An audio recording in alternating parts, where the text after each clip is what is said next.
Welcome to Candace's Corner. This is episode 8, and quite frankly, it's sort of hard to believe. I'm pretty sure prior to 2 months ago, I never thought I'd be doing anything like this. Probably like you never thought you'd be doing anything like the things you're doing. I'm just a wife, a mom, I work part-time. I'm just another example of God doing something out of the ordinary, using the ordinary to help the ordinary. Say that 3 times fast. Today I want to talk about something I heard in a sermon last summer. You might be thinking, oh great, here she goes with this sermon. No, I'll keep it short. But the thought impacted me so greatly, I thought it might someone else as well. I'll post a link to the full sermon in the comments, so if you want to listen, you can go there. It's definitely worth it. What is it about music that people love so much? I mean, when you think about it, I've never met anyone who doesn't like some type of music. Yeah, we all have different tastes, but there's something about music that feeds our soul, that touches us. And even during this pandemic, videos I watch that are funny, they become funnier when they're put to music. Or can you imagine iconic movies without their background music? You may have never watched Pirates of the Caribbean, but you probably have heard their theme song, and that could be said about a number of different movies. Back to the Future, Rocky, I could go on. And I just dated myself a little bit. Did you know, though, the Bible talks about God singing? We often think of angels singing or people singing. I was just reading in 1 Chronicles about the singers, people assigned for the music of the temple of the Lord. But I don't think I had ever thought about God singing. The passage I want to talk today about is from Zephaniah chapter 3. And prior to this passage, the book of Zephaniah is mostly about judgment. But then there's this shift in chapter 3. And God calls us in verse 14 to sing, to shout aloud, be glad and rejoice with all your heart. Why is this? Well, he tells us why in verse 15. The Lord has taken away your punishment. Let's just stop on that for just a second. In Romans 6:23, it says, the wages of sin is death, but the gift of God is eternal life. Our punishment when Jesus died for us was replaced from death to eternal life. That is something to sing and shout and be glad about. It goes on in Zephaniah 3:15, God has turned back our enemy and he is with us. More to be glad about. There's really a lot more that can be said about all of this, but I want to move on to the part about the God who sings over us. Verse 16 says, do not fear, O Zion. Do not let your hands go limp. The Lord your God is with you. He is mighty to save. That phrase in the Hebrew, do not let your hands go limp, it meant don't get discouraged. Keep moving on.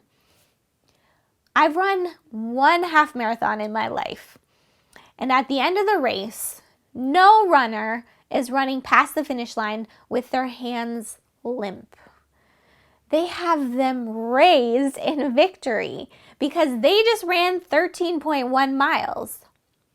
So this idea is to raise your hands like champions, like you've just completed a marathon, knowing that God is with you.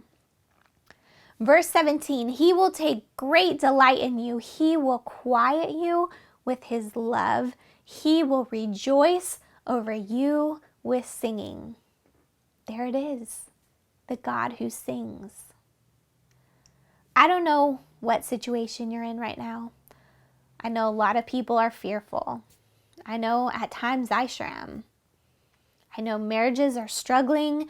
I know you might feel like you're losing your mind with your kids. People are struggling with finances. People are angry. And some people are really, really hurting.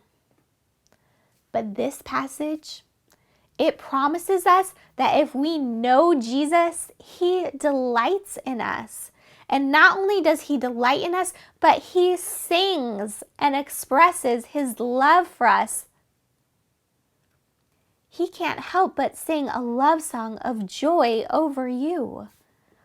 And you can raise your hands in victory because whether in silence or in song, God is loving you. How can we not have joy knowing we are the children of the singing God? On the family section of Candace's Corner, I wanted to talk to you about summer.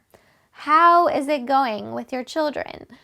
A couple weeks ago, I talked about our summer schedule, and we have implemented it. And it has been extremely helpful for when my children have come to me and said, I've got nothing to do. And I can go back and say, well, have you done this, this, or this? And oftentimes they haven't.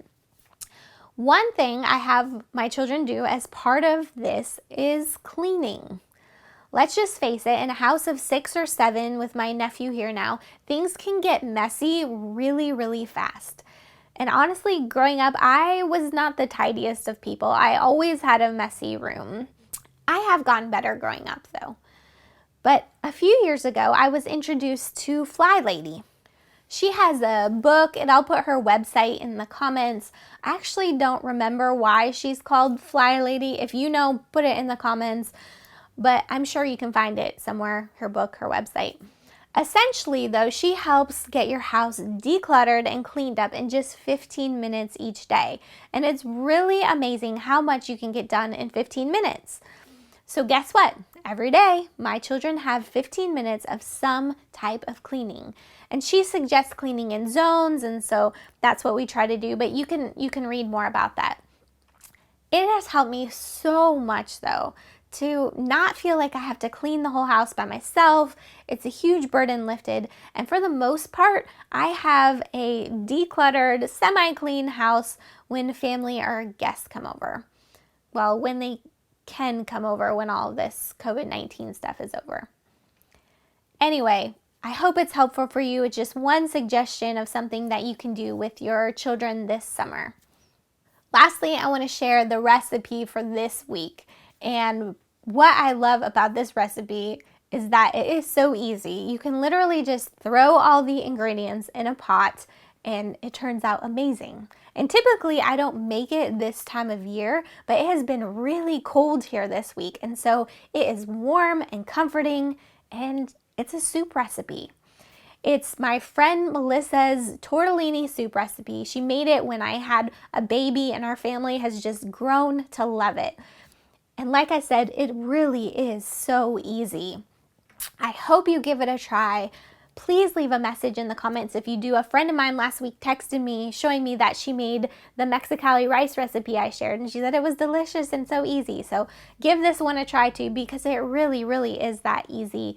Turns out amazing every single time. Thanks again for joining me on Candace's Corner. Don't forget, we are servants of the singing God. And remember to stay bold.